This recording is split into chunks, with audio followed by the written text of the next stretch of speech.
to create a mental kind of thought experiment, if you will, that if you entertain it, if you get into that thought experiment, if you lose yourself in that experience, will alter the way you think, the way you feel, and the way you behave, even after just 5 minutes of the experience.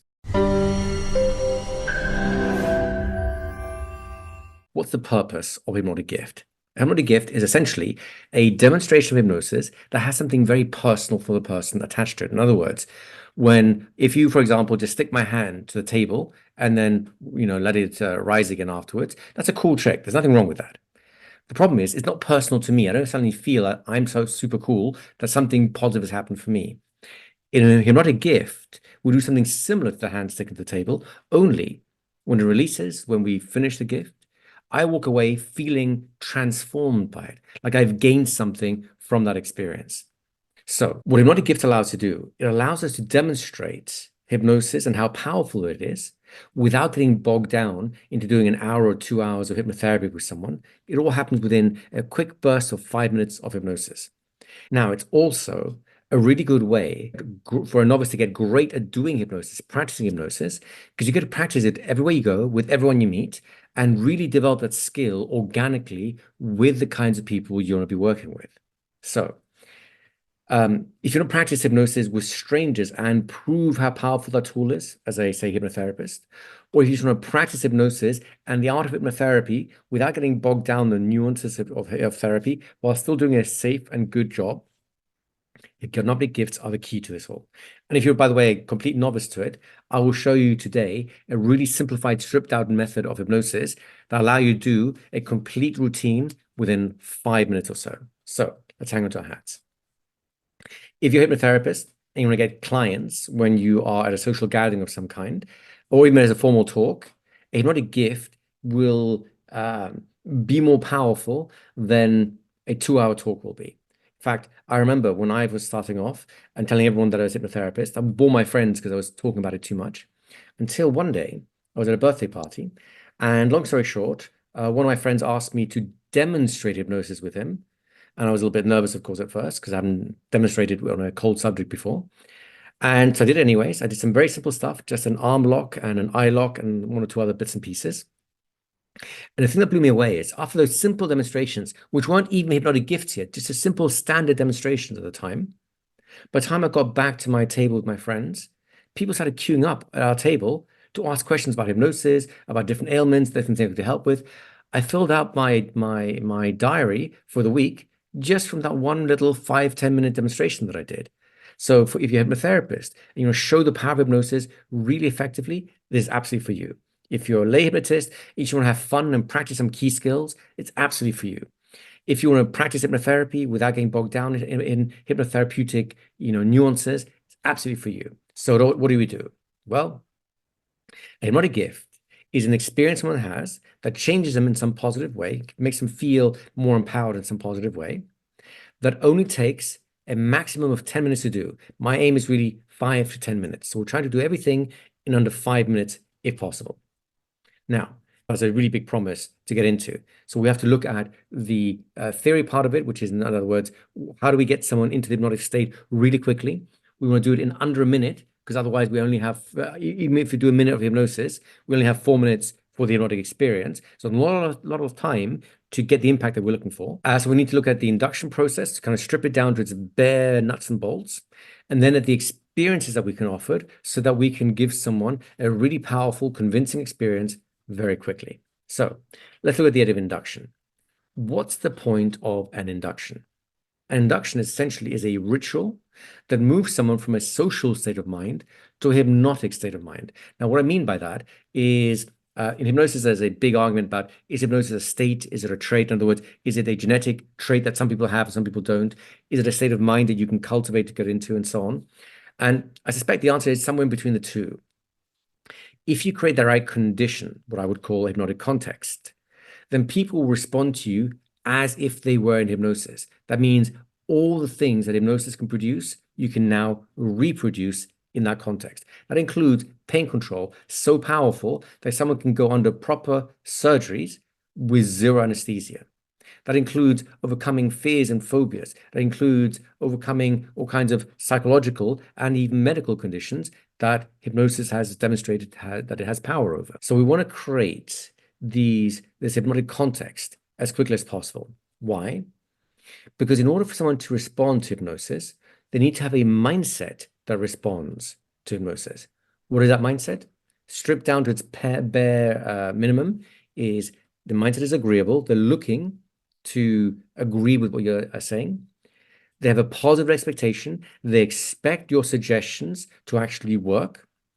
And there's selective attention. They only pay attention to those portions of their experiences that actually show the suggestion working. When they're agreeable in mind, when they have a positive expectation of something working, and their mind is only looking at what's working and ignoring what's not working, now you have the conditions for your hypnotic suggestions to work. Now when you offer them an experience, that experience has a chance to shape the person's life. Now, when it comes to experiences, essentially, we can recreate any experience that we have in the physical world internally.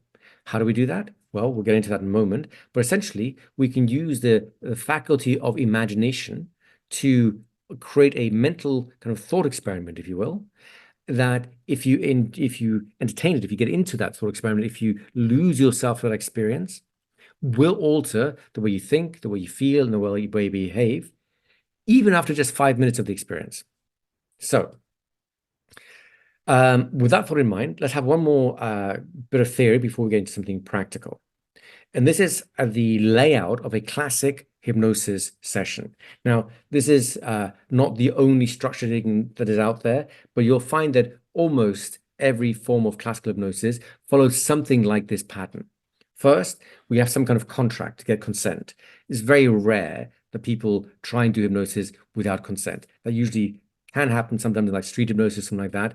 But 99.999% of the time, you want consent. Why? Well, ethics. And number two, it creates that agreeable mindset. If you get the consent in the right way, the person wants the hypnosis to succeed, and that already puts you into the hypnotic mindset, or at least halfway to the hypnotic mindset. So we get consent first, then we induce the trance. Then we deepen the trance. Inducing the trance is basically the ritual to move them out of social reality and the social way of responding into hypnotic reality where the other ways of responding become available to them. Deepening is essentially making sure that trance state, whatever you want to call it, is stabilized so that they don't accidentally pop out of it every 2 seconds. From there, you're typically going to offer some kind of test or convincer. What is this? It's a hypnotic experience that proves to the subject that hypnosis is going on. It's also a test for you, the hypnotist, to let you know this subject is now responding to suggestions well. I can now move on to the suggestion phase, which all this rigmarole was around. So we get the consent, the trance, the deepener, and the convincer or the test, all in order to set the conditions to know that you're in the right place to do the suggestions you want to do. Once you've done that, you end the session, and that's your basic standard classic hypnotic session. This is true of a stage hypnosis show, a street hypnosis show, of a hypnotherapy protocol, and pretty much anywhere else that you'd use formal hypnosis. Okay, so when we have this idea in mind, and we want to apply it specifically for hypnotic gifts, where our aim is to only spend 5 minutes with the person from start to finish, and still give them a meaningful, powerful, motivating experience of how powerful the mind can be, then we really don't want to spend all our time in induction. We want to spend most of our time on the suggestion phase, where they get to have the experience, then the induction. So, in my opinion, I recommend you get good at doing the induction in about 30 seconds. Now, you can do inductions. There's millions of inductions out there, and some of them take 30 seconds, some of them take 30 minutes, some can take 3 hours or more, right? I recommend you learn to master the rapid inductions under 30 seconds, because then you can give hypnotic gifts in pretty much any place, including the airport lounge whilst waiting for an airplane. Okay, so let's talk about the 30-second induction first, and then build it up from there. There was a great hypnotist called Dave Elman who came up with the Elman induction. That one takes about 1 minute to 2 minutes to do in the classic way. I want to give you a modified version of the Elman induction that will achieve most of the things that the Elman induction does and put the person in the right mindset in order for hypnotic gifts to work. By all means, go online and check out the Elman induction, ELMAN, if you want to find a little bit more about that one. Here's the reduced version. It's perfect for hypnotic gifts. You can do it anywhere from 10 to 30 seconds, depending on how much time you spend on it. And the key to this is how quickly you can shift their mindset into that agreeableness, into that expectation of success, and that selective attention where they're only looking at things succeeding. In other words, we're activating the confirmation bias, as psychologists call it. So let's try this, fine. We'll do a couple of experiments just to give you a taste of this. Close your eyes. I try to open them. If you're like most people, as soon as you close your eyes and I said try to open them, you actually succeeded at opening your eyes. And of course, at this point, no hypnotic effect is going on. We want you to be in a position where your eyes won't open. It's called an eye lock. So we say close your eyes, and those eyes won't open. Now try and open them. If you couldn't open them, now free movement returns to your eyelids, you can open them again. That's going to be maybe 10% of people will not be able to open them at that point. If you manage to open your eyes, well, once again, your mental conditions weren't ready for the suggestion that the eyes are locked to work. What do we need to create those mental conditions? Well, the easy way of doing it is imagining and pretending. Why? Because we're shifting our mindset into the ideal scenario that we need. Imagining is an internal thought experiment, shall we say, of this is how things would be internally if it was working. Pretending is an external thing. It's our behavior. If this was true, then this is how I would behave. So for example, I'm going to demonstrate this now. Feel free to follow if you want. I'm going to close my eyes. I'm going to imagine that they're locked. I'm going to pretend that they're locked. I've actually imagined some glue being poured into my eyes, so they're now stuck shut. I'm going to pretend that that glue is actually set. So when I try and open my eyes, they can't. Now I'm going to stop imagining, pretending, and I can open my eyes again. So I'm going to guide you through this. You're going to try this out for yourself. Close your eyes. Imagine and pretend those eyes are locked. As long as you're imagining and pretending it fully, they just won't open. Try it and notice that they won't open, provided you keep imagining and pretending that they're locked. Now stop imagining, stop pretending. Your eyes have free movement again. Bring yourself back. Okay, I hope you enjoyed that. And notice that there's a semi-voluntary element going on at the beginning. In other words, initially, I have to imagine voluntarily that my eyes are glued shut. I have to pretend voluntarily that my eyes won't open up, which is not entirely hypnosis yet, but is the gateway to it. You see, if I imagine, pretend something long enough, and sometimes just a few minutes is long enough, then I'll forget that I'm imagining it. I'm forgetting that I'm pretending it, and I'll just have the actual experience of it, because the subconscious mind can't tell the difference between an imagined event and a real event. So we just have to get the conscious mind to forget that you're imagining, pretending it, and hypnosis will be present. So with that thought in mind, here's your 10 to 30 second modified version of the Elman induction. Close your eyes. Imagine and pretend that they're so relaxed they just won't open. Then test them and notice that they just won't open. Now stop testing. Spread that same relaxation throughout your whole body. Imagine and pretend your whole body is so deeply relaxed, it just won't move.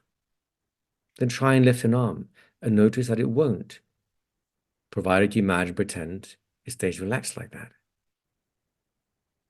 Now stop testing, stop trying, stop imagining. Let free movement return to your hand, free movement return to your eyelids. Open your eyes, feeling refreshed, relaxed, alert. Simply fantastic.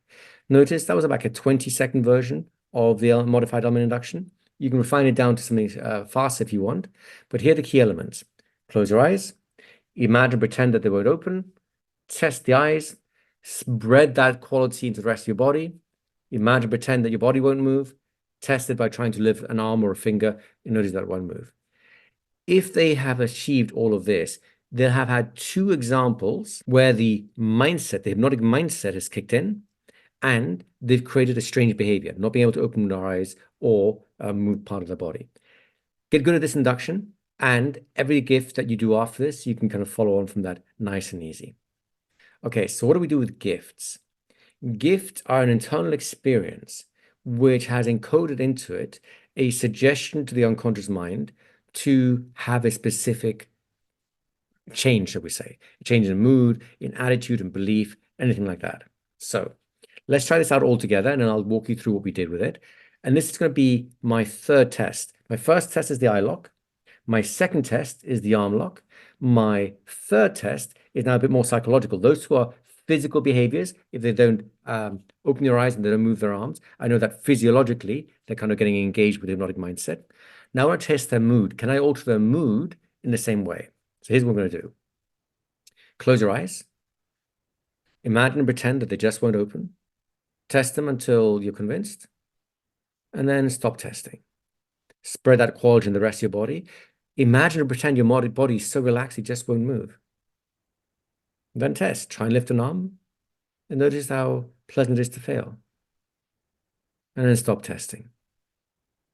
Now, I want you to imagine and pretend that you're seeing your own face, and notice what expression's on there.